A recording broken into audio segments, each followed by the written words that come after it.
Papatuloy po tayo sa ating pag-aaral tungkol po sa aklat po ng Korinto, kung saan ang una po nating tinalakay ay ang ilang mga problema. Mga problema na kinaharap po ng iglesia dyan po sa Korinto. Ito po yung sinulat ni Pablo sa mga iglesia sa Korinto, isang iglesia na siya rin po na nag-pioneer. Ayan, siya po nagpasimula ng gawain dyan. Una po siya po ay naging missionary sa Korinto, sa city ng Korinto. Ayan, at meron po mga sumampalataya sa Panginoon, na-organize po niya, naglagay po siya ng mga leaders doon po sa church bago po niya iniwan doon sa mga leaders sa pangangasiwa, sapagkat siya po ay hindi po tinawag na magpastor, siya po ay tinawag na maging missionary or church planter. Ano po? Yan po ang calling, yan po ang mission, yan po ang ministry ni Apostol Pablo. Church planter po siya.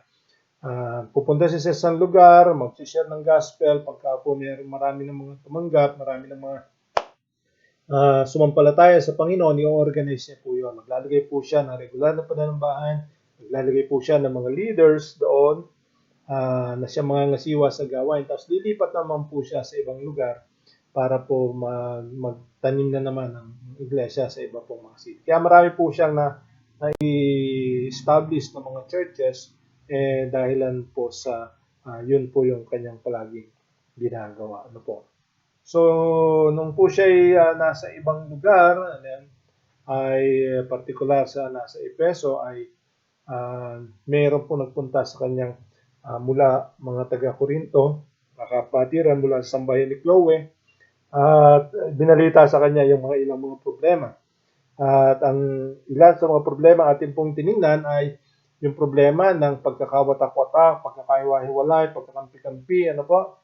Pangalawa, yung tungkol po sa sexual immorality. Pinag-aralan natin 2 days kahapon at saka nung kamakalwa. At ngayon po, ang atin ang titingnan ay paano ba nila nilulutas ang problema. Kapag ka po ang mga kapatiran ay nagkaroon ng problema sa isa't isa, paano po nila ito hinaharap? Paano nila ito nilulutas o binibigyan ng solusyon? So the problem in solving conflicts. At dismayado po si Apostol Pablo nang malaman na ang mga mananampalataya, mga kapatiran po sa Korinto, pagka nagkaroon ng mga problema, ano po, ay nagdidimandahan. Napunta sa korte at doon pinag-uusapan ang kanilang mga usapin. Ano po, at ini-expose nila yung kanilang mga kahinaan, yung kanilang mga ugali, na-expose doon po sa korte, kasi ang sabi ni Pablo diyan, ano po,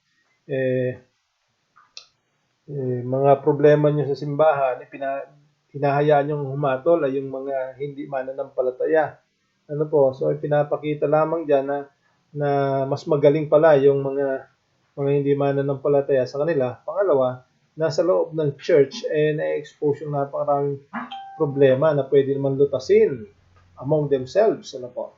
Kaya po, paano mo natin sila mimisyonin? Paano natin sila sisira ng gospel kung nakita nilang tayo nga, hindi natin kayang lutasin yung problema natin? Bakit pa sila sasama sa atin? Di ba? So, tingnan po natin. Ayan, basahin po natin yung ating pong reference mula po sa 1 Corinthians 6, 1 to 11. Ayan. 1 Corinthians 6, 1 to 11. Sabi rito, there any of you, okay, there any of you having a matter against another, go to law before the unrighteous and not before the saints. Ba't kayo pupunta doon sa non-Christian, salip na sa Christian? Do you not know that the saints will judge the world? And if the world will be judged by you, you are unworthy to judge the smallest matters. Do you not know that we shall judge angels? How much more things that pertain to this life? Yan.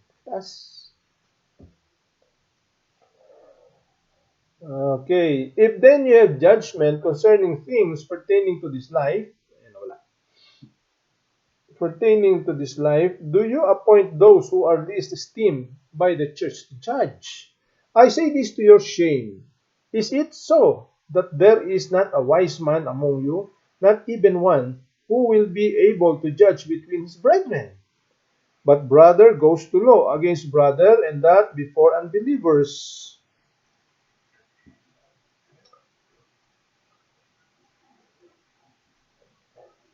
Yeah. Now, therefore, it is already an utter failure for you that you go to law against one another.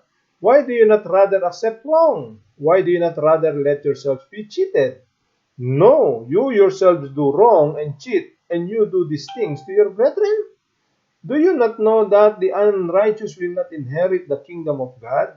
Do not be deceived. Neither fornicators, nor idolaters, nor adulterers, nor homosexuals, nor sodomites, nor thieves, nor covetous, nor drunkards, nor revilers, nor extortioners will inherit the kingdom of God.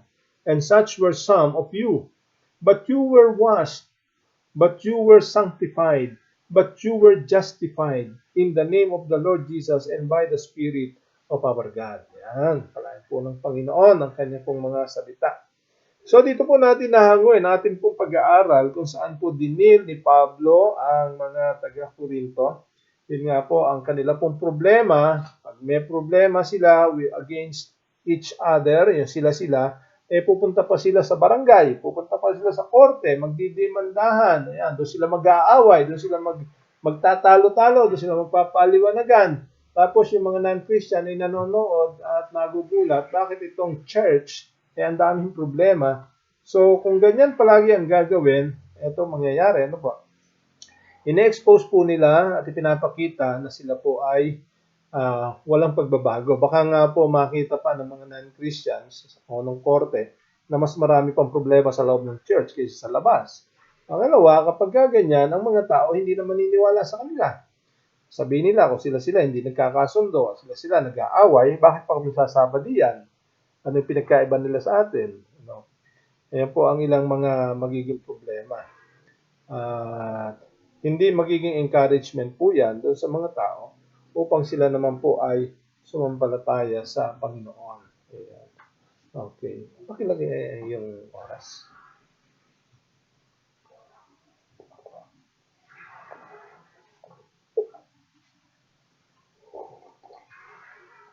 Okay. So, yan po ang sitwasyon nila. Okay, so tingnan po natin. Yan. Number 1 is the church situation. Ayan. Number 1, the church situation. Brethren sue each other in legal courts to solve conflicts. Ayan. Yan po ay hindi lamang po sa iglesia sa Corinto nangyayari. Nangyayari din po yan dito sa atin. Sa ating kasalukuyang sitwasyon na ang mga kapatiran, pagka nagkaroon ng problema, ay tumatakbo po sa korte. Ayan, at sila po ay doon doon po sila nag-uusap, doon sila nire-resolve yung mga problema na dapat sana ay nire-resolve na lang among themselves. Ano po, kaya po malaking problema po ang kanila po kinakaharap diyan. At masyadong naapektuhan po, nalungkot si Apostol Pablo, maaaring nagalit o na-disappoint sa kanila. Bakit ganon? Bakit ganon? May problema kayo. But ayusin nyo na. Kayo na lang ang Ayan. Kayo na lang ang mag-ayos yan. Bakit? Anong position po dapat ng church? Ano ba dapat makita ng church na dapat ay ang church na nag-aayos ng problema with each other? Ano po?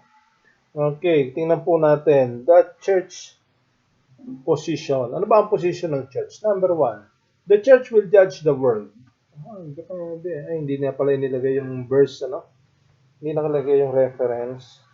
Okay, the church will judge the world. Chapter 6, verse 2. Sabi rito, do you not know that the saints will judge the world? Ayan. So sabi ni Juan, hindi niyo ba alam na ang church o ang mga banal, ang mga righteous, mga member ng church, ang mga tinubos ng Panginoon, ang mga believers, siya yung mag-judge ng world.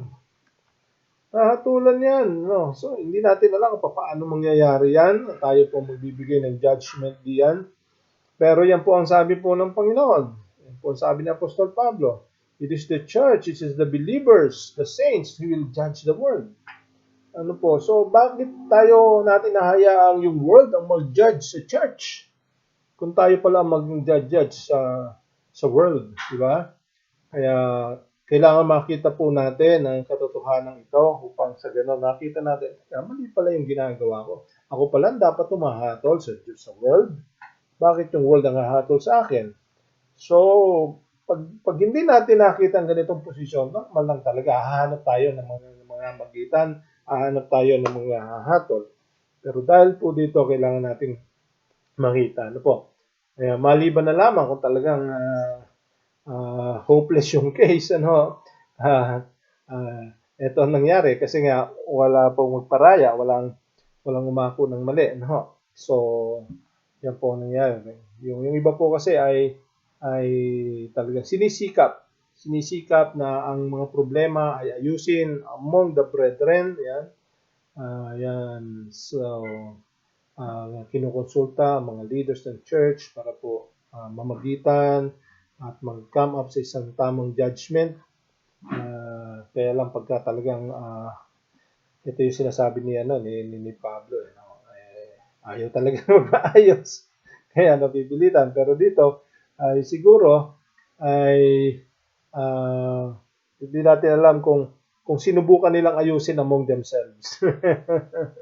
Pero hanggat maaari, kailangan ayusin muna natin between ourselves, among the saints, among the members of the church ang problems. Yan. Upang sa gayon ay malutas na yan as early as possible and as easy as possible. Bakit? Because the church will judge the world. Yan po yung posisyon na ginawa ng Diyos sa church. Hindi natin ginawa yan. Yan po ay gawa po ng Diyos. Gawa po ng Diyos yan. Kinilagay po tayo sa ganyang category at ganyang posisyon na hatulan ang daigdig. Number 2 ay makikita rin po natin that it is the church will judge angels. Ayan, the church will judge angels. Chapter 6 verse 3, sabi rito, do you not know that we shall judge angels? How much more things that pertain to this life? Kung yung mga angels, i-judge natin, hindi po natin alam pa sa ngayon paano natin i-judge yan, pero yan po sinasabi ng Bible, we are going to judge angels, how much more the things that pertaining to this life? At yun yung pangako natin, yung pangatlong natin pong pag-aaral. The church have judgment concerning this life. So yung mga angels na yun na hindi natin nakikita, tayo po daw ang magbibigay ng judgment sa kanila. Bakit yung mga bagay na nakikita natin, hindi natin mahatulan, hindi natin maisaayos? At tayo meron pa kaya ng ayusin yan, bukod sa power ng Holy Spirit, bukod po sa wisdom na binibigay ng Panginoon, ang church po ay meron na pong judgment concerning this life. Verse 4, sabi rito, if then you have judgment concerning things pertaining to this life. So meron na raw pala tayong judgment concerning things pertaining to this life. Do you appoint those who are least esteemed by the church to judge? So kung meron na po tayong ganong sets of judgments, saan natin kukunin yung judgments na yan? Yan po yung sa Bible pa rin. Pag-aaralan po natin ang Biblia, nandiyan na po kung paano tayo kikilos, paano tayo makikitungo, kung paano natin babalansihin ang mga bagay, ano ang pananaw ng Diyos sa mga sitwasyon. So kung atin lang po aaralin mabuti at magiging willing tayo na sundin ang sinasabi ng Biblia, ay kaya na natin pong hatulan. Kaya na nating ayusin ang ating pong mga internal problems. Kaya nating maging maayos sa mga bagay na nangyayari sa ating pong buhay. Hindi na natin kinakailangan makapunta sa korte kasi yan po ay napapag-usapan, napapagkasunduan. So, inilagay na po ng Panginoon sa Bible ang lahat ng mga issues na pwede nating pag-usapan dito sa lupa. Mula po sa lumang tipan hanggang bagong tipan ay ang dami na pong mga true to life situations na akma po sa buhay natin at mga principles na pwede nating paghawakan sa ating pong buhay. po, spiritual, practical, social, financial, lahat po ng aspeto ng buhay ay sakop na po ng turo ng Diyos sa Biblia. Kaya dyan na po ang atin pong pwedeng gamitin, pagbasihan, kailangan lang po tayo maging willing na sundin at ilapat po sa buhay po natin. Kahit, ito po, take note, kahit na yung sinasabi ng Bible ay salungat sa ating kagustuhan, kailangan po nating sundin kasi yan po ay judgment na ng Panginoon. Ano po? At huwag na nating ipipilit yung atin kasi yan po ang nagpapahirap, yan po ang sumisira. Kaya hindi natin matanggap ang prinsipyo ng Diyos kasi salungat sa atin yung ginagawa.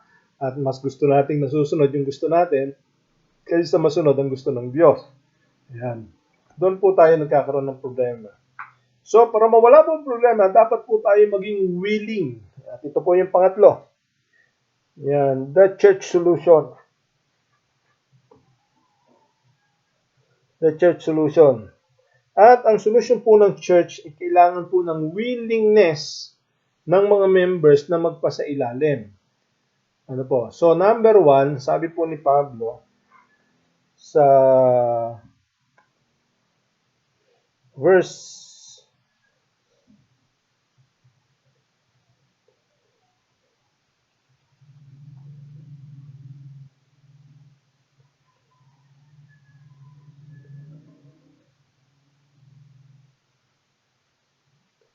verse 5.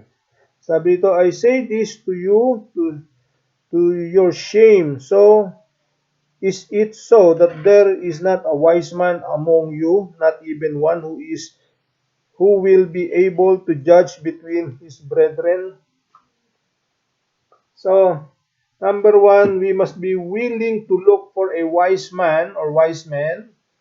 Yan, we must be willing, a Christian or a member of the church, to judge between each other.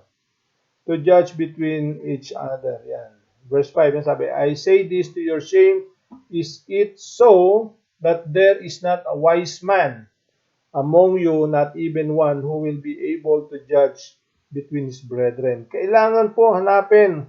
At totoo niya, meron po yan, meron tayong makikita among the brethren, among the church, meron po tayong makikita ang wise man diyan. Hindi po pwedeng wala. Ano po, ayaw lang nating hanapin. O kaya naman, hindi tayo sang-ayon sa wise man na yun. Kaya po tayo nagkakaroon po ng problema. Ano po, baka yung wise man dyan, salungat sa atin. O tayo ang salungat sa kanya. Kaya hindi ho natin hinahanap. Alam natin na andyan, hindi natin ginagamit ang kanyang wisdom kasi alam na natin na hindi tayo sasang-ayunan. Pero ganito, sabi ni Pablo, wala bang matalino dyan sa church? Wala bang marunong dyan? Wala bang pwedeng humatol? Wala bang pwedeng mamagitan? Ayan. So, yan po ang isang bagay na kinukan po ni Apostol Pablo. Yan sa mga taga-Korinto. Meron di yan. Hanapin nyo lang. So, we must be willing to look for the wise man who will judge between each other. Ano po? Siya pong hahatol, siyang titimbang ng mga sitwasyon at siya yung magbibigay ng judgment. Ano po? Kung hindi po kaya ng isa, at least 2, 3 na mga leader ng church, no? Parang boxing yan, di ba? Sa boxing, hindi naman iisa lamang ang judge. 3 ang judge diyan. Ano po? Para balansehin ang kanila pong pagtingin sa sitwasyon o sa laban. Ganon din po sa church. Ano po? Kung sa tingin po natin ay hindi uubra yung iisa, and dami naman po mga leader po ng church. Ano po? Ayan, dami naman po mga leader na pwede po nating pagsama-samahin upang silang bumalanse sa sitwasyon at magbigay ng judgment. At makakama up sa isang Christian solution. Yan po ang hinahanap po natin. Ano? Kasi pwede naman natin talagang ipatupad yung mga legal solutions. Pwede naman yan. Ano po? At yan po ang pinakamabilis. Ayan, Christian, yung political or legal solution. Yan. Kaya lamang po, mas maganda kung meron tayong tinatawag nating Christian solution or biblical solution. Ayan, siyang nating gagamitin kasi it patterns from the idea and principles of God. Yan. Kaya yun po ang dapat nating makita. the biblical solution. Number 2, we must be willing to accept mistakes. Ayan. We must be willing to accept mistakes. Chapter 6, verse 7. Chapter 6, verse 7.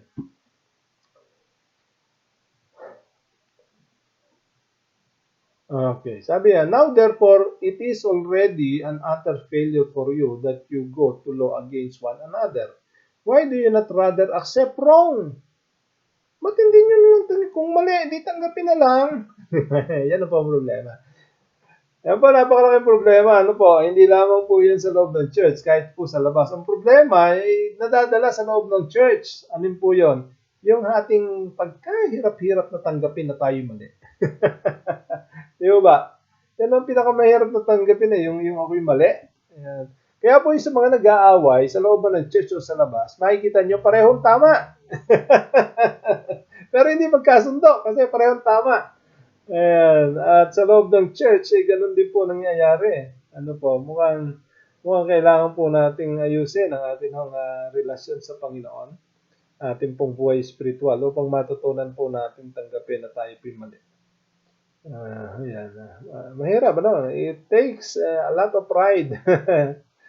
So, kailangan po natin ng maraming humility upang matanggap natin tayo mali. At alam po ninyo, yung mga tao na kayang tanggapin siya mali, ito po yung nakikita natin ang maayos sa spiritualidad. Especially kapag sabi niya, mali ako, sorry, sorry, yan po. Andiyan po yung medyo mataas na, na sabihin natin na spiritual. Kaya niya mag-sorry. Alam ko ba, napakahirap po sabihin yung sorry na yan? Napakahirap po sabihin niya. Pero pagka nagagawa na ng isang tao, yung sincere na sorry, kasi yung iba naman, nasanay nang, ay, sorry na, pagka nakapag-sorry na, parang siya na ang tama at mali na pag hindi tinanggap. Kaya kuminsan kasi, nagiging pride din na yung pagsasorry, ano. Pero yung sincere na pagsasorry, yan po ay pagtatagumpay, isang victory ng isang Kristiyano. Sapagkat yan po yung mapakahirap. Yan po ang isang bagay na ayaw na gagawin ni Satanas. Ayaw niyang ipapagawa sa atin yung tayo po yung magsasorry. Kaya sabi ni Pablo, why do you not rather accept wrong? Ba't hindi niyo tanggapin? Kung mali, di mali. Tanggapin na lang. Umamin na lang, di ba? Ganun lang naman kasimple yan. Okay. So, yan po, isang bagay dapat nating matutunan.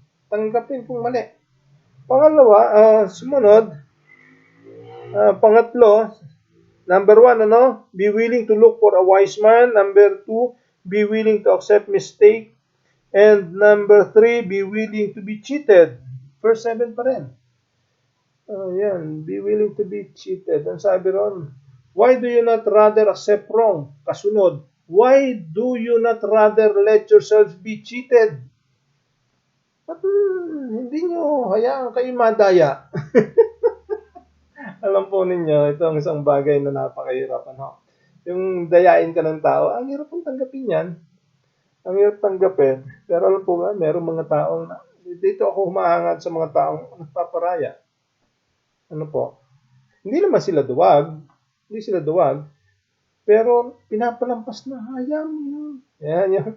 Pagka, ba't ko pumayag? Ba't ko pumayag ka na ganunin ka? Hayaan mo yun. Okay lang yun. Yan. Alam ni Lord yan. Bahala na si Lord. Inilagay ko na sa kamay ng Panginoon yan. Ibabalik dyan yan ni Lord. Ayan. Yung mga tao na pwede nilang ilaban. Meron naman silang kakayanan. Meron silang tapang. Pero because of the leading of the Holy Spirit, nagagawa nilang parayain o palampasin ang isang sitwasyon. Kahit paulit-ulit. Kahit paulit-ulit. Diyan po ako mahanga sa mga ganyang mga tao. Ano po? Dahil na lamang meron po na hinayaan na sila ay dinadaya kasi wala silang magawa. Ayan. Wala silang magawa. Hindi nila kaya yung kanilang kalaban, yung kaharap. So, napipilitan na sila payagan sila dayain, gulangan, lamangan, ibuli. Yan, meron ng mga tao na dahil walang magawa. Pero meron po mga tao na kaya naman lang idepensa ng sarili nila. Kaya naman nilang gumanti. Kaya naman nilang lampasan yung ginagawa sa kanila pero hindi nila ginagawa. Especially kung dating ganun siya. Dati siyang matapang, dati siyang hindi nagpapalamang, tapos biglang magtataka ka, ba't ganun? Ay, ibig sabihin nun, may ginawang maganda ang Diyos sa kanyang buhay. Meron na malaking pagbabago. Ano po? Doon natin makikita yung pagkilos ng Holy Spirit. Yung mga taong hindi pinalalampas, kahit pagkalit-lit na bagay, hindi palalampasin, pero makikita mo, nung na-born again, pinapalampas na. Iwas na sa gulo. At nilalagay lang niya sa kamay ng Diyos ang bawat sitwasyon. Alam po, yan po ang isang makikita nating mataas na antas ng maturity. Pagka napapalampas na natin, yung harapan, dinadaya tayo, ginugulan tayo, binubuli tayo, pero hinahayaan lang natin sila knowing na nasa panig natin ng Diyos. Lalo na yung iba pa, ginagawaan ng maling usap, sinisiraan, lalo na ngayon ng Facebook, grabe. Ang bilis makapanira ng Facebook pagka nag-post ng ganyan. Ganun ba yun? Ngayon ko lang nalaman yan So, ang dali magpakalat ng problema ngayon.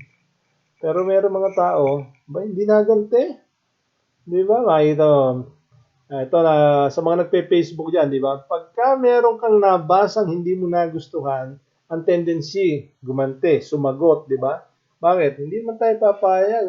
Anong tingin nyo sa akin? Kaya nyo ako? Yan, mga ganyan, hindi nyo pwede akong basta-bastahin. Ayan. Pero alam po ninyo, meron po mga tao talaga. Sinusulsulan na, ayaw pang gumante. Sinusulsulan na, ayaw lumaban. Nilalagay sa kamay ng Diyos. Bahala si Lord dyan. Alam ni Lord yan. Yan yung mga ganyan. Kaya sabi ni Pablo, why do you not rather let yourselves be cheated? Hayaan nyo naman kahit kayo dinadaya. Diba? Yan po ang sabi po ni Pablo. So, mahirap po yan. Yung solusyon na ino-offer ni Pablo, napakahirap po. Bakit? Kailangan basagin ang pride natin para magawa natin po yan. Ayan, kung hindi masisira, hindi mababasag ang pride, talagang ilalaban natin hanggang kamatayan ang lahat ng bagay. Okay, number 4. Be willing to accept or admit that we also do wrong and cheat others. Yeah. Chapter 6, verse 8. Yeah. Verse 8. You yourselves do wrong and cheat, and you do these things to your brethren. Yeah. Sabi ni kayo naman di ba? Ang dami nyo rin mga maling ginagawa sa kapwa nyo. Dinadaya nyo rin naman sila. Taas ang kamay ng mga nakaka-relate. Yung tayo ay tuwan-tuwa pagka nakakalamang. Yung tuwan-tuwa pagka nadaya natin yung ibang tao. Di ba? Pagka tayo nakabully. Yan. Pagka nabarat natin yung isang tao. Meron siyang binebenta. Babaratin mo. Sisiraan mo. Yung pala, gusto mo mabili, napakahalaga pala nun. Nang nabili mo na sa maliit, tuwan-tuwa ka. Nakayari ako. So, tayo man din ay ang daming panglalamang at panggugulang na ginagawa sa ating kapwa. Ito yung gustong ipakita ni Apostol Pablo. Bakit niya nasasabi na tanggapin niyo, pag mali kayo, tanggapin ninyo. Kung kayo nalalamangan, hayaan niyo na, magpalamang na kayo. Bakit? Kasi tayo naman ay nanlalamang din at tayo naman gumagawa din ng mali sa kapwa natin. So, binabalansi lamang ni Apostol Pablo ang mga sitwasyon. Ginagamit lamang ni Apostol Pablo yung tinatawag na golden rule. Do unto others what you would like others do unto you. Pag ni-reverse po natin yan o ating ginawa doon sa kabilang panig, ang ibig sabihin po niyan ay huwag mo namang gagawin yung mga bagay na ayaw mong gagawin sa iyo. Kasi yung positive statement niyan, gawin mo sa kapwa mo yung gusto mong gagawin sa iyo. Yung negative statement po niyan, huwag mong gagawin yung ayaw naman na gagawin sa iyo. Kaya dito po, sinasabi ni Apostol Pablo sa verse 8, kung ikaw ay gumagawa ng masama sa kapwa mo, nanloloko ka rin naman sa kanila, nandadaya ka rin naman, nanggugulang ka rin naman, nagsisinungaling ka rin naman. So, dahil marami ka rin mga pagkukulang o maling ginagawa, bakit hindi mo naman payagan na ikaw din ay magawa ng masama at mapalampas mo yung masamang ginagawa sa kanila. Kasi kung hindi mo palalampasin, kung yung mga ginagawa mo sa kapwa mo ay hindi nila pinalampas, ang laki mo ng problema sana ngayon, di ba? Nakakalusot tayo, di ba? Nakakalusot. Kaya ito pinapakita ni Pablo. Binabalansi lamang niya ang mga sitwasyon. Kasi yung prinsipyo po ng Panginoon na kung anong takalan ang ginagamit nating pangtakal sa iba, yun din ang gagamitin sa atin. Kaya sabi ni Pablo, ginagawa nyo rin naman sa iba yan, mong gawin din sa inyo. Pumayag na kayo. Di po ba? Yan. Kaya yan po ang sinasabi na ni Apostol Pablo yan. Ano po? Maging be willing to accept or admit that we also, tanggapin natin na tayo nakakaloko rin, nakakadaya din, nakakapanlamang din tayo, nakakasakit din tayo ng ating kapwa. Kaya kailangan maging handa rin tayong masaktan. Okay. And lastly, number 5, be willing to understand that those people who do wrong against us will go to hell and we to heaven. Yan. Verses 9 to 11. Okay. Verses 9 to 11. Sabi po diyan, do you not know that the unrighteous will not inherit the kingdom of God? Ayan. Yung mga tao na yan, gumagawa ng mali sa inyo, hindi naman sila pupunta sa langit. Kahit nagsisimba yan. Do not be deceived, neither fornicators nor idolaters. Ayan. Therefore, verse 9. Do not be deceived, neither fornicators, nor idolaters, nor adulterers, nor homosexuals, nor sodomites, nor thieves, nor covetous, nor drunkards, nor revilers, nor extortioners will inherit the kingdom of God. Verse 11, and such were some of you. Kayo rin yan. Ayan. Where? Ayan. Kaya sabi, some, but such were some. Where? Past tense. Noon yon. But you were washed. Kayo tinubos na. Ito na yung sitwasyon ngayon. But you were sanctified. But you were justified in the name of the Lord Jesus and by the Spirit of our God. Dati kasi, ganyan ginagawa ninyo. Ano daw yun? Ang ating mga katangian. Ano tayo bago nung araw? Tayo raw ay fornicators, idolaters, adulterers, homosexuals, sodomites, thieves, covetous, drunkards, revilers, extortioners, etc., etc. So sinasabi ni Pablo, dati naman tayo ganyan, masasamang uri ng tao. Pero ngayon tayo ay, verse 11, ayan, tayo ngayon ay binago na ng Panginoon. Hinugasan na tayo, justified, sanctified in the name of Jesus. Sabi niya, yung dati nating buhay noon, hindi yan makakapasok sa langit. They will not inherit the kingdom of God. So kung ikaw ay ginagawa ng masama ngayon, pag-pray mo. Nakakaawa sila. Ano po? Kahit nag-attend ng church yan. Kasi hindi natin lang kung Kristiyano na born again ba talaga yan. Ano po? Baka naman sumunod lamang doon sa prayer of acceptance pero walang conversion na nangyari. Yan. Kaya sabi niya, itong mga taon to, mga nanlalamang sa inyo, gumagawa ng masama sa inyo, hindi naman pupunta sa langit yan. Kaya mo na, pagpasensyahan mo na. Katuwiran kasi, sumusobra na eh. Uulit pa yan eh. Kaya mo na, sa impyerno na ng punta niya. Ikaw naman sa langit eh, di lamang nalamang ka na ano. Kasi baka pag pinatulan mo, makakasama ka nila sa impyerno. Madamay ko pa sa kanilang kasalanan. Natatandaan niyo yung yung case ni Moses. 'Di ba? Nagalit siya doon sa mga tao. Sobrang init ang ulo niya. Sabi ng Panginoon, kausapin mo yung bato, lalabas yung tubig. Sa sobrang init niya, pinalo niya. Boom! Lumabas nga ang tubig, kaya lang pinalo niya. Ang utos ng Diyos, kung susundin niya literal, sabi niya, kausapin mo. Speak to the rock. Yan ginawa niya, pinalo niya eh. Anong resulta? Hindi siya nakapasok sa promised land. So nadamay siya. Pinatulan niya yung kasalanan ng mga tao, pinatulan niya, nadamay siya. Pati siya hindi nakapasok sa promised land. Di ba? Gusto niyo ba ang ganon?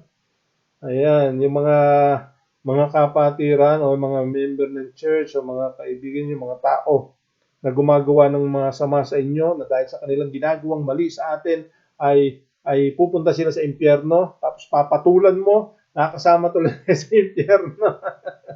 Napasama tuloy tayo sa parusa. Di ba? Pupunta ka naman sa langit. Sabi dito, ito ang ganito mga tao ay hindi pupunta sa langit.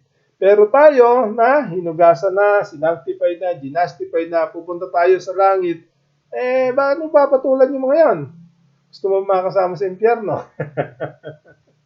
Kaya ito po dapat ang atin pong pananaw sa buhay.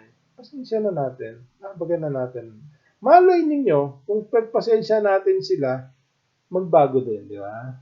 Magbago din sila. Makita nilang mali sila at baguhin nila yung kalang buhay. Maborn na gano'n. Mawin mo sila, di ba? Kaya sabi nga po ng Panginoon, do not repay evil for evil, but repay good for evil. Yung mga pangit na ginawa, yung masamang ginawa sa atin, huwag daw natin gantihan ng masama. Sa halip, gantihan daw po natin ng kabutihan. At yan po ang payo ng Panginoon po sa atin. Upang malutas ang problema, doon po sa Korinto, ito payo ni Apostol Pablo. At sa atin po, meron tayong ganito mga problema. Ano po, ayusin natin. Settle lang natin. Pag-usapan na lang natin yan.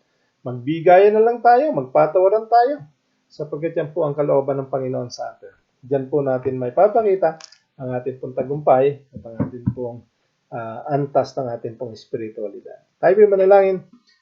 Maraming salamat po, Panginoon, sa mga paalala po ninyo. Tayaan niyo pong itayaan pong may pamuhay at maging malaking bahagi sa buhay po namin.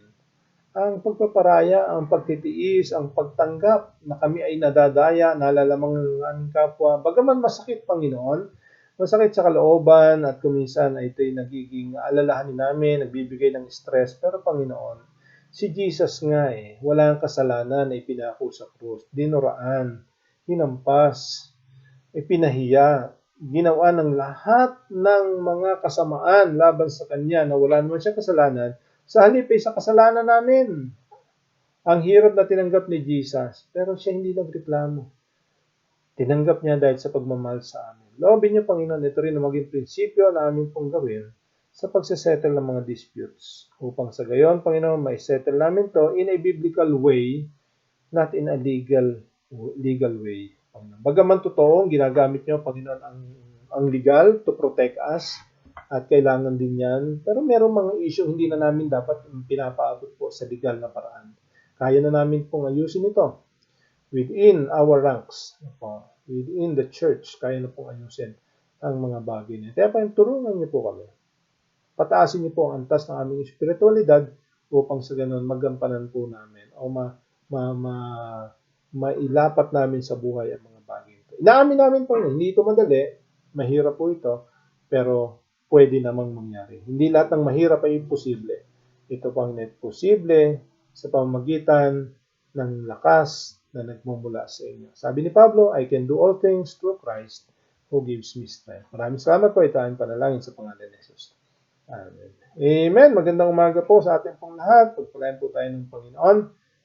Tumaasa na tayo po ay napagpala at malaki na itulong po natin sa atin. Especially kung kayo may mga kaaway sa loob ng church. I-apply po natin. Hayaan natin ang Diyos ang humatol. Yan. Bahala na po si Lord diyan.